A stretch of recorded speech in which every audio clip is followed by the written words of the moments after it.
दुनिया का सबसे बड़ा पॉप स्टार, करोड़ों फैंस का फेवरेट, एक ऐसा आर्टिस्ट जिसने म्यूजिक इंडस्ट्री को हमेशा के लिए बदल दिया। इस सुपरस्टार के नाम के साथ-साथ जुड़ा एक ऐसा कंट्रोवर्शियल चैप्टर भी था, जिसने दुनिया को 2 हिस्सों में बाँट दिया। क्या माइकल जैक्सन एक मिसअंडरस्टूड जीनियस थे या फिर उनके खिलाफ लगाए गए आरोपों के पीछे कोई सच्चाई छुपी? 1990s के शुरुआती सालों में माइकल जैक्सन दुनिया के सबसे फेमस लोगों में से एक थे। उनके पास फेम था, पैसा था और उनके मशहूर नेवरलैंड रैंच। ये जगह किसी फेयरी टेल से कम नहीं लगती थी।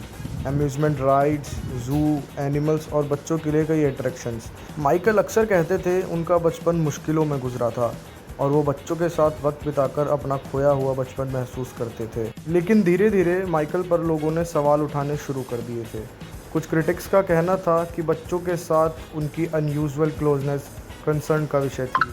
वहीं सपोर्टर्स का कहना था कि माइकल इमोशनली डिफरेंट थे और उनका बिहेवियर किसी क्राइम का प्रूफ नहीं था। और फिर एक ऐसा रूप सामने आया जिसने सब कुछ बदल दिया। 1993 एक ऐसा साल जब एक टीनेजर लड़के ने और उसके परिवार ने माइकल जैक्सन पर सेक्सुअल अब्यूज़ के एलिगेशन लगाए। ये खबर आते ही मैदान में तूफान आ गया। टीवी चैनल्स, न्यूज़पेपर और मैगज़ीन हर रोज़ नए अपडेट्स चल रहे थे। अथॉरिटीज़ ने इन्वेस्टिगेशन शुरू की। माइकल जैक्सन ने सभी एलिगेशन को क्लियरली डिनाई कर दिया था। उनका कहना था कि वो एक इनोसेंट हैं और उनके खिलाफ झूठे आरोप लगाए जा रहे हैं। बाद में केस एक सिविल स्टेटमेंट पर ख़त्म हुआ। इसी सेटलमेंट को लेकर आज तक डिबेट होती है। क्रिटिक्स कहते हैं कि सेटलमेंट ने कई सवाल खड़े कर दिए थे और सपोर्टर्स का कहना था कि सिविल स्टेटमेंट किसी को क्रिमिनली गिल्टी प्रूफ नहीं करता। कोई क्रिमिनल कन्विक्शन नहीं हुई, लेकिन माइकल की इमेज को बड़ा झटका ज़रूर लगा। कुछ सालों तक कंट्रोवर्सी शांत रही। फिर ईयर 2003 एक टेलीविज़न डॉक्यूमेंट्री रिलीज़ हुई। इंटरव्यू के दौरान माइकल ने बच्चों के साथ अपने रिलेशनशिप के बारे में खुलकर बात की। इंटरव्यू के कुछ स्टेटमेंट ने लोगों को सरप्राइज़ कर डिबेट एक बार फिर शुरू हो गई। इसके बाद एक फैमिली और सामने आई और सीरियस एलिगेशंस लगाए। पुलिस इन्वेस्टिगेशन शुरू हुई। मीडिया ने हर चीज़ को ब्रेकिंग न्यूज़ बना दिया था और फिर 2003 में माइकल जैक्सन को अरेस्ट कर लिया गया।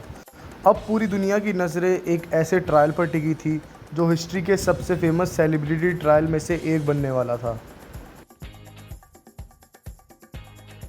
2005 में कोर्टरूम ड्रामा ऑफिशियली शुरू हुआ। ऑपोजिशन का दावा था कि माइकल जैक्सन ने क्राइम किए थे। उन्होंने विटनेस एविडेंस प्रेजेंट किए। दूसरी तरफ डिफेंस टीम ने एलिगेशंस को झूठा बताया। उन्होंने कहा इसके पीछे केवल एक फाइनेंशियल मोटिव है। महीनों तक कोर्ट रूम में आर्ग्यूमेंट्स चलते रहे। मीडिया रोज़ नए हेडलाइंस पब्लिश कर रहा था। फिर आया सुनवाई का दिन। जूरी ने माइकल जैक्सन को सभी क्रिमिनल चार्जेस में नॉट गिल्टी करार दिया था।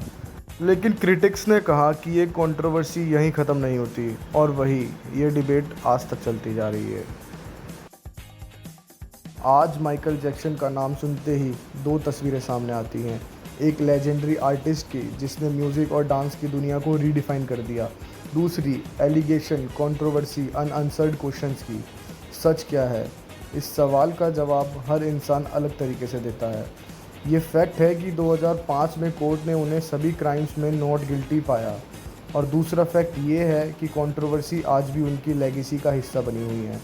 शायद इसीलिए माइकल जैक्सन की स्टोरी सिर्फ एक पॉप स्टार की कहानी नहीं है, ये कहानी है फेम, पावर, जस्टिस और पब्लिक परसेप्शन की। ये डिबेट आने वाले कई सालों तक चलती रहेगी। आपका क्या मानना है?